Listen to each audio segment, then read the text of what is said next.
Alors frangin, bien ou quoi, c'est Oda? Oublie pas de lâcher un pouce bleu et n'oublie pas, la piraterie n'est jamais finie.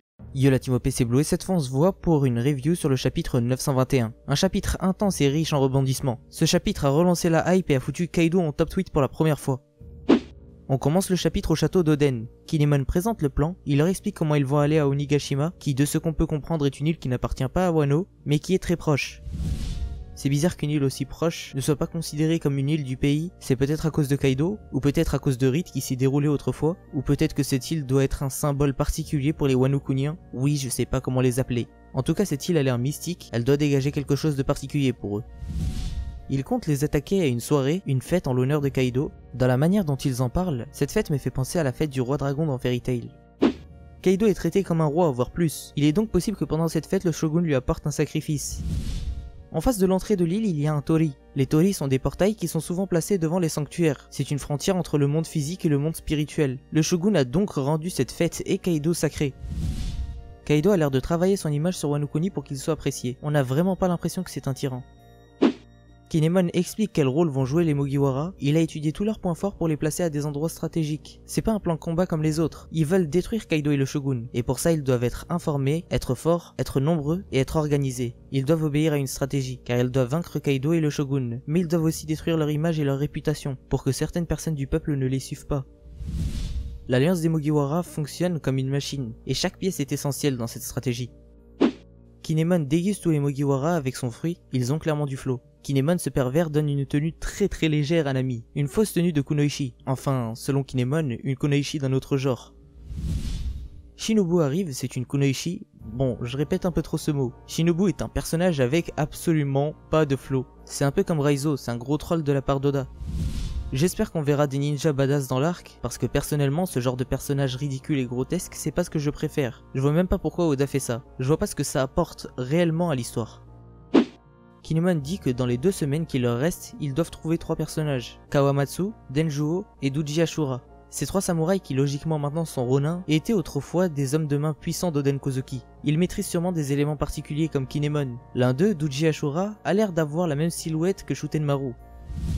Celui à gauche a l'air d'avoir un Sugegasa, c'est peut-être le 5e serviteur qui n'a pas voyagé dans le temps avec eux, celui qui était en bas à gauche, et qui était avec Crocus.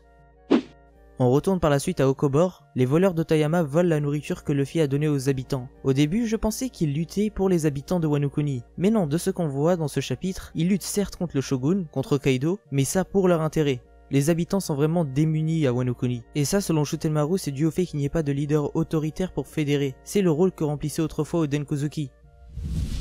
Shutenmaru s'apprête à attaquer une habitante, et là Jack arrive, à dos de lézard, en tailleur, sabre en main, en mode sauvage. C'est ça qu'on veut, on veut des persos comme ça.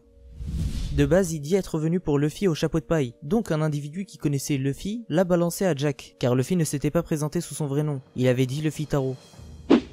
Jack nous révèle que Kaido veut faire de Shutenmaru un de ses subordonnés, et il le dit à Shutenmaru, mais celui-ci refuse et y est totalement opposé. Il attaque Jack qui se fait trancher. Celui-ci a réussi à résister à cette énorme attaque de Shutenmaru. Cette attaque est tellement puissante qu'elle a réussi à briser l'un des 2 sabres de Jack. Shutenmaru a donc plus de force, plus de puissance brute que Nekomamushi et Inuarashi. Un combat éclate et Jack domine, mais Shutenmaru lui tient tête. Il tient tête à une calamité de Kaido. Le ciel change de couleur et là Kaido apparaît. C'est un dragon. Je pense que la forme qu'on voit de lui est la forme éveillée. On a vu que les Zoan, quand ils s'éveillaient, prenaient 10 fois leur taille. Donc ça me semblerait logique que cette forme est sa forme ultime. On peut voir qu'il a une cicatrice en croix comme Luffy sur le torse. Luffy l'a car il s'est fait opérer. Kaido a peut-être été opéré pour qu'un bout de son corps lui soit prélevé pour créer le fruit de Momonosuke. Ce fruit du démon lui permet de voler, ça explique donc comment il a atteint les îles célestes, et ça explique pourquoi sa peau est si résistante, car la peau des dragons est réputée pour ça. Il est inspiré d'un dragon chinois, enfin même de plusieurs dragons chinois, donc chercher à savoir de qui il est le plus inspiré à partir d'un seul dessin est inutile je trouve. Enfin, actuellement.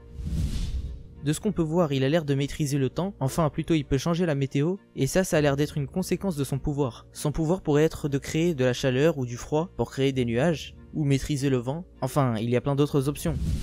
Mais vu que c'est un Zoan mythologique, il doit en plus de ses transformations maîtriser quelque chose, un élément qui l'environne, comme Sengoku qui crée des ondes de choc, ou Marco qui a des flammes bleues. Il regarde vers le bas et ordonne à Jack de lui rapporter les gens qu'il considère comme étant des gamins. On ignore de qui il parle, Shutenmaru et sa team, ou l'alliance de Luffy. Pour la première fois dans One Piece, les Mugiwara sont responsables de manière indirecte, mais c'est pas à cause d'eux que le plan a foiré. Là, c'est Kaido qui apparaît comme une fatalité, c'est lui qui est à l'initiative. S'il y a un combat, il y aura sûrement une première défaite, mais seulement une bataille sera perdue. Luffy gagnera à la fin, et ça, il ne faut pas l'oublier.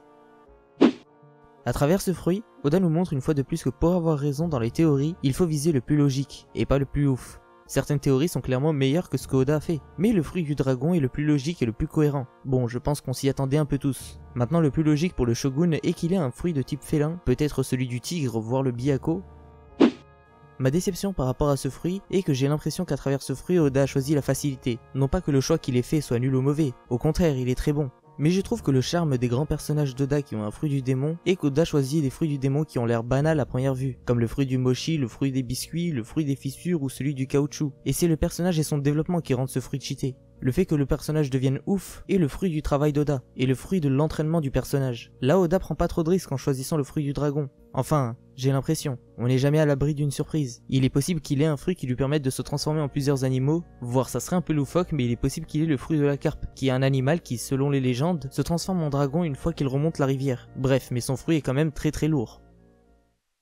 Voilà, cette vidéo est terminée, j'espère qu'elle t'aura plu. Oublie pas de rejoindre mon serveur et celui de Little Garden, les liens sont en description. Merci aux personnes de mon Discord, car comme je le dis à chaque fois, mes reviews c'est pas que mes idées, c'est les idées de tous ceux qui sont sur le serveur. Donc je le redis, n'hésitez pas à rejoindre le serveur. Ciao la team, et oubliez pas, le One Piece existe.